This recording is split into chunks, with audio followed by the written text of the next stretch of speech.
పెహల్గం ఉగ్రవాద దాడి నేపథ్యంలో పాకిస్తాన్ దుందుడుకు చర్యలకు పాల్పడుతోంది. మరోసారి బాలిస్టిక్ మిసైల్ను ప్రయోగం చేసింది. దీంతో పాకిస్తాన్ బుద్ధి మరోసారి బయటపడింది. పెహల్గం ఉగ్రవాద దాడి తర్వాత ఇండస్ కసరత్తును నిర్వహించింది. ఈ కసరత్తులో భాగంగా క్షిపణి ప్రయోగం చేసింది. దీంతో పాకిస్తాన్ కవ్వింపు చర్యలు మరోసారి వెలుగు చూశాయి. ఇప్పటికే సరిహద్దుల వద్ద కాల్పులకు తెగబడుతోంది పాక్. పదే పదే భారత్కు కవ్విస్తోంది. తాజాగా మిసైల్ టెస్ట్ ద్వారా మరింత కవ్వింపులకు పాల్పడినట్లయింది.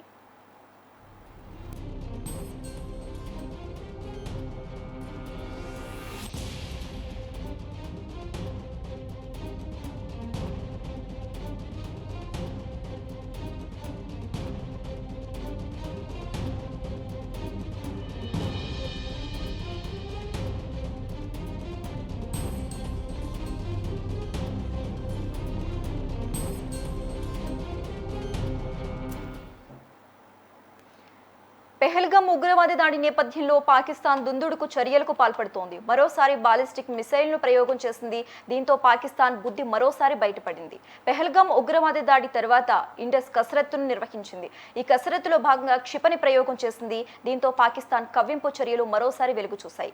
ఇప్పటికే సరిహద్దుల వద్ద కాల్పులకు తెగబడుతోంది పాక్. పదే పదే భారత్ను కవ్విస్తోంది. తాజాగా మిసైల్ టెస్ట్ ద్వారా మరింత కవ్వింపులకు పాల్పడినట్లయింది.